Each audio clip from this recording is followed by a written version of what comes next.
Hello everyone. In this video, we are going to cover IPv4 subnetting. Our goal is to take a single block of IP address and divide it into smaller, manageable, and logical network. Before starting, we should understand two components of IP address. One is the network portion and second one is the host portion. Network portion remains the same throughout the network. Each end device get a unique host address. So basically our network address is an address where all host bits are 0, while broadcast address is totally opposite to that, where all host bits are 1. So in case of 192.168.1.0/24, so these 24 bits are the part of network, and this 0 means is our network address. All bits in the host portion are 0. But if we see that in the broadcast address, network portion, as I told earlier, remain the same,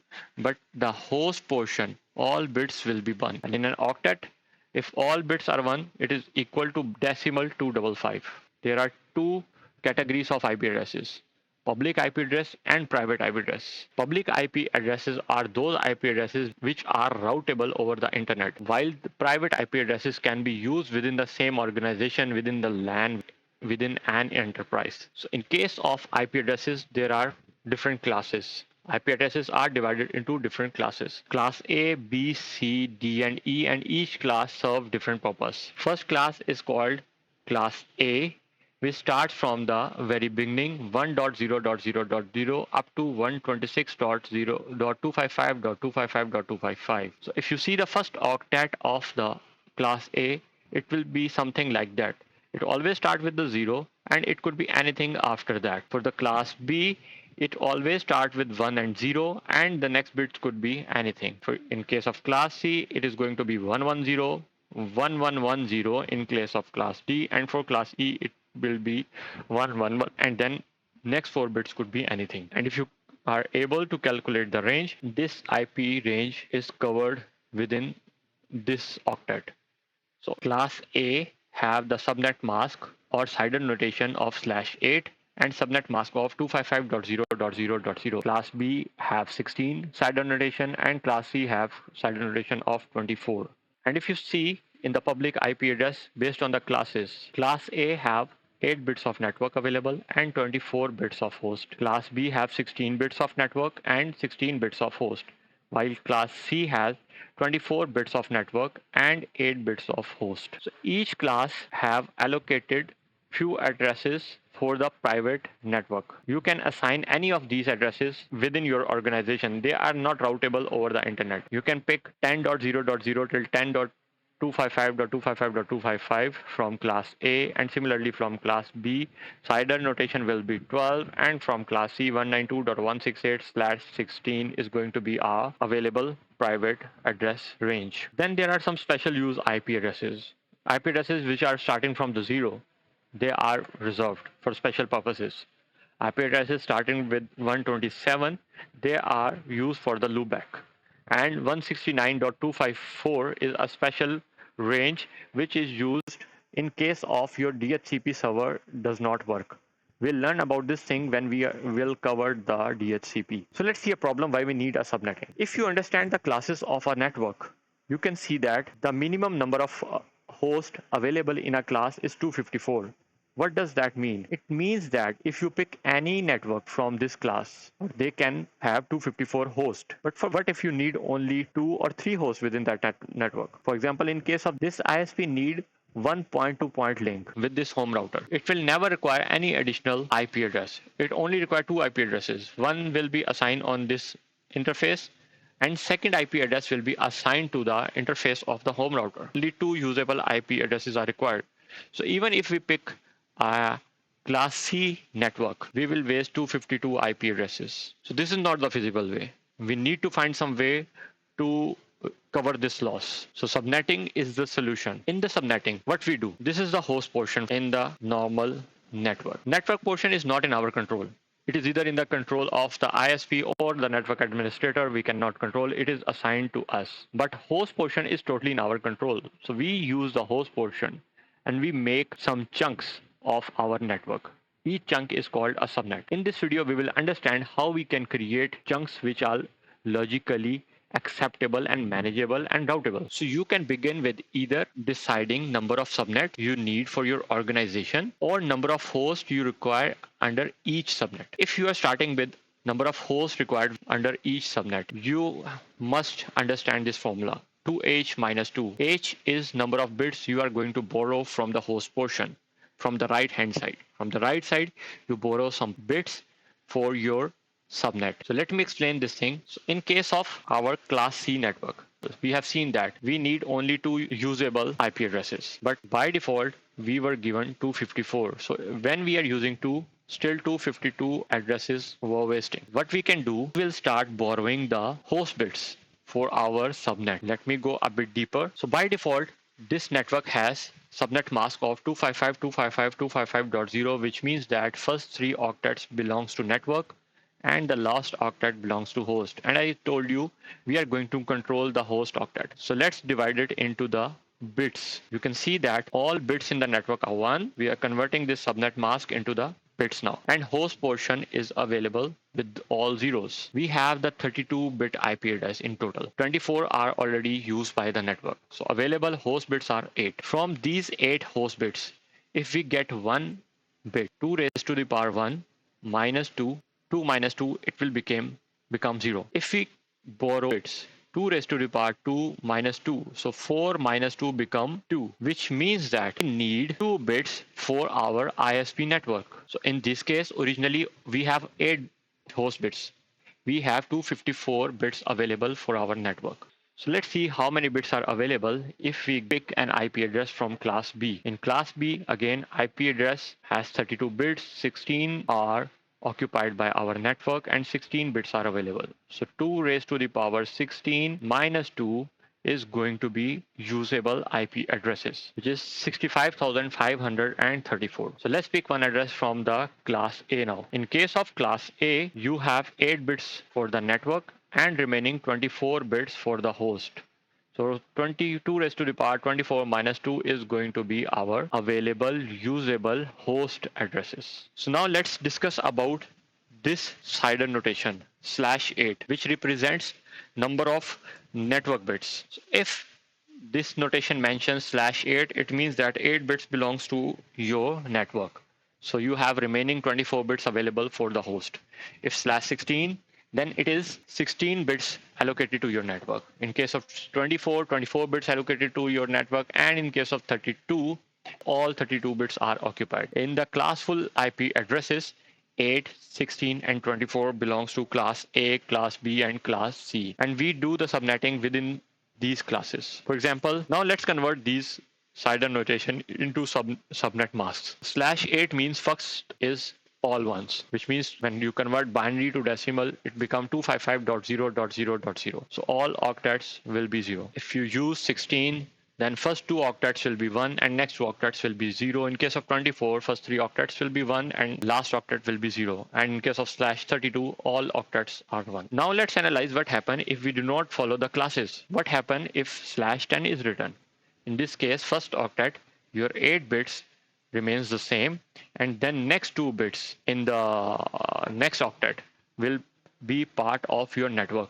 So how your bits will look like? So these 10 bits belongs to your network and remaining 22 bits will belong to your host. Similarly, if you see /18, in this case 8 plus 8, first 2 octet remain the same as the class B, and the third octet will become 192. First 2 bits become 11. And in the same way, class C IP address, if you pick /26, then first 3 octets remains the same as the class C and the last octet will become 192. This is going to be the subnet mask in case of /26. So if you understand conversion from binary to decimal and decimal to binary, it will be easy for you to understand what I'm saying right now. But if you don't understand, so don't worry, I'm going to explain the conversions from binary to decimal as well. Now let's see from another perspective. What if you want to make subnets based on your networks, not based on required hosts? In this case, you should use the formula 2 raised to the power n, and you are going to start borrowing the bits from the left hand side of the host portion. What does that mean? If I need 2 networks, in my organization. So I will take one bit from the subnet. 2 raised to the power 1 is equal to 2. So I will get the networks. In this case, for example, my subnet mask or my CIDR notation originally was, for example, 24. So now I have borrowed one bit for my network. So my new CIDR notation will become 25.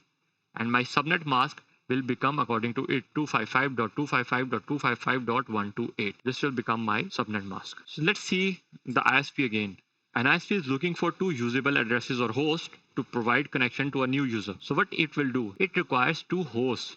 So if ISP borrow one bit, it will become 2 raised to the power 1 minus 2 is equal to 0. No useful address. And if it borrow 2 bits from the host portion, 2 raised to the power 2 becomes 4 minus 2 becomes 2. So in this case, our ISP should borrow 2 bits from the host. So now let's see from the perspective of the organization. If an organization have 10 VLANs and it want to divide its network into 10 chunks, what it will do? It will use the formula 2 raised to the power n. So if it borrow 1 bit, it will get 2 subnets. Borrowing 2 bits will get them 4, then 8, and then 16.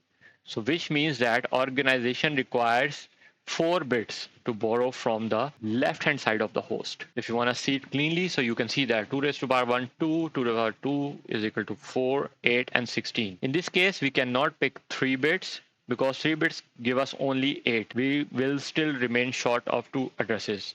And we cannot pick 3.2, 3.3, so we have to pick either 3 or 4. So we will pick 4 in this case. 10 we are going to use for our VLANs, and 6 will be reserved for the future expansion. So if the discussion which I have covered so far is difficult for you because you do not understand the binary to decimal conversion and decimal to binary conversion, then next portion is going to cover that part. But if you are already good in decimal and binary conversion, you can skip the next portion and jump directly to the subnetting solutions. So let's continue with the binary to decimal conversion. So there are multiple ways, and with the practice you can find your own way. I was very good in mathematics and I have my own way, but when I start teaching and I get the feedback, I found this method more practical for my students. So I'm going to use the same for you as well. So in this case, what you will do, you know that each octet has 8 bits. So to convert each bit into an, so we know, so there are 8 bits in each octet.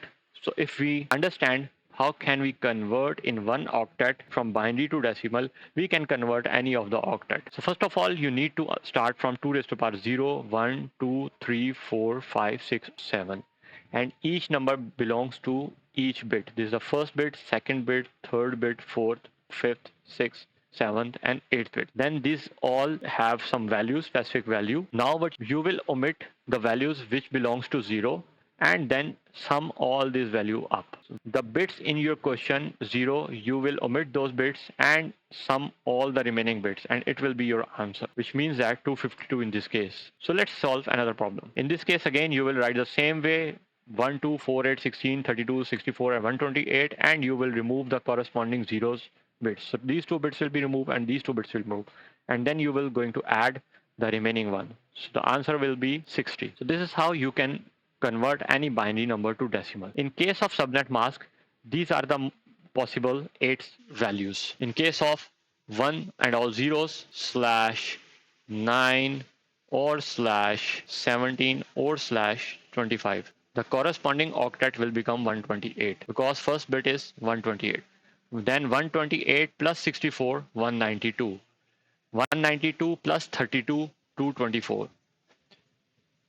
224 plus 16, 240. 240 plus 8, 248. 248 plus 4, 252. 252 plus 2, 254.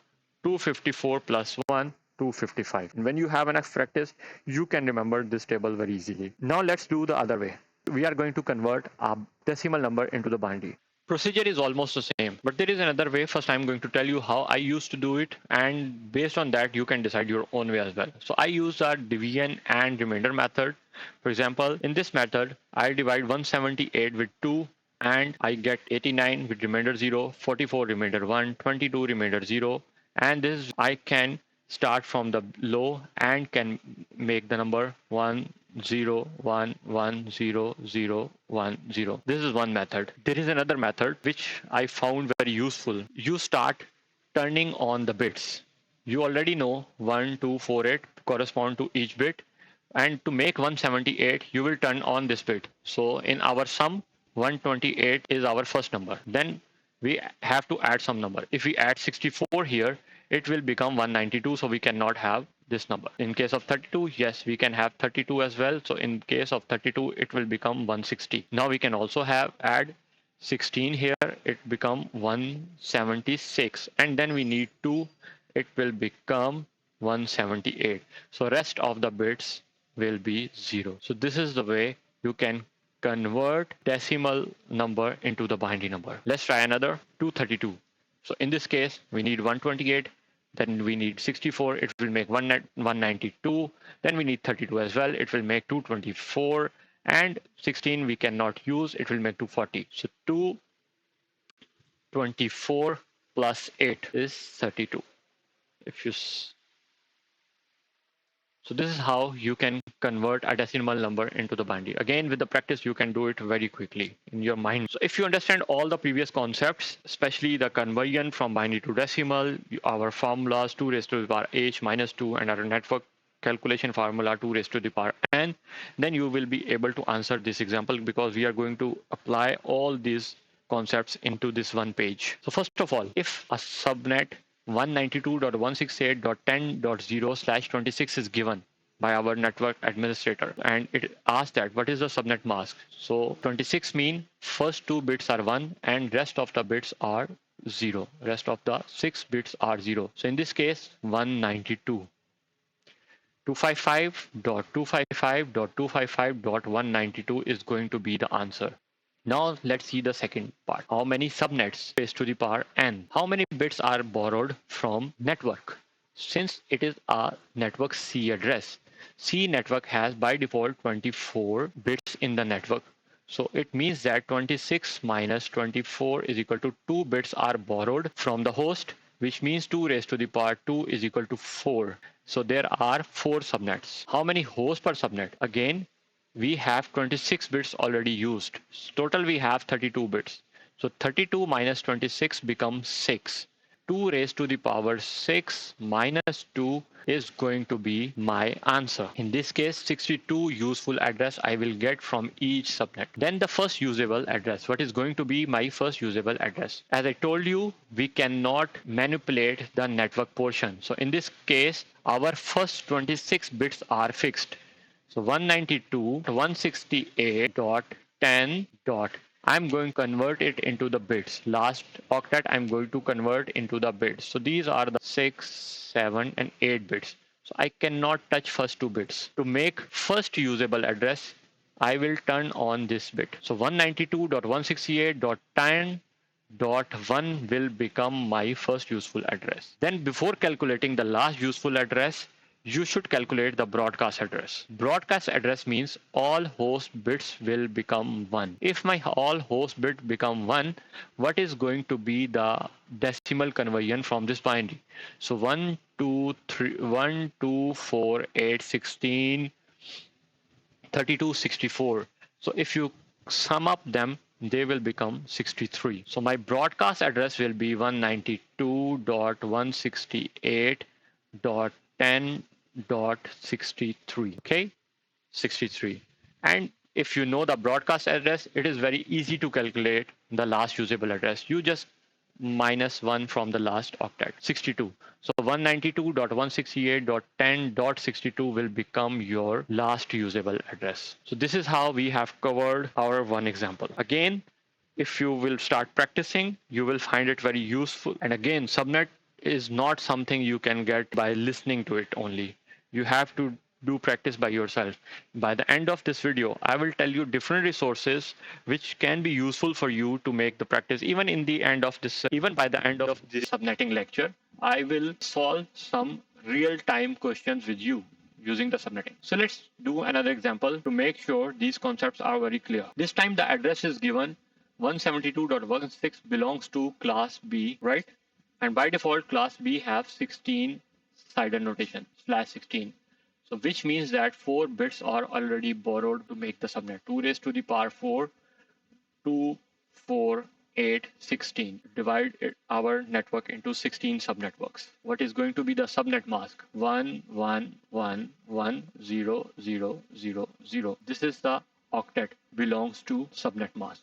So first two octet will be 255.255. Then this is the third octet, 128 plus 64, 192 plus 32, 224 plus 16, 240. So third octet will be 240.0. In case of any confusion or any problem, please write in the comment. I will explain the thing in the separate video or in the comment as well. So how many hosts per subnet? The formula will be 2 raised to the power h minus 2. How many bits are used by the host in this time? 32 minus 20 is equal to 12. Part 12 minus 2, if you use the calculator, you will find out 4094 is the answer. Then how to find out the first usable address? 172.16, then 4 bits are fixed in this octet, which means that 172.16.0.1 is going to be my useful address. We have to calculate the broadcast address first. So in this case, 172.16. Third octet, 4 bits we cannot change. They were originally 0, so they will remain 0. So for broadcast, we have to turn on everything. So we know that if all bits are, it will become 255. So last octet will be 255. We just need to convert this number into the decimal. So it is 15. 15.255 is going to be my broadcast address. And what is going to be my last usable address? 15.254, right, is going to be my last useful address. So this is how we can calculate all the information. Now the example number 3, I want you to solve it by yourself, because if you do it yourself, then we will be able to move forward. So in the next slide, I'll also give you the answer, but I highly recommend you, before reaching to the answer, solve it by yourself. And when you complete it, compare your answer. And if you find anything wrong, write down in the comments. I'll explain you in more detail.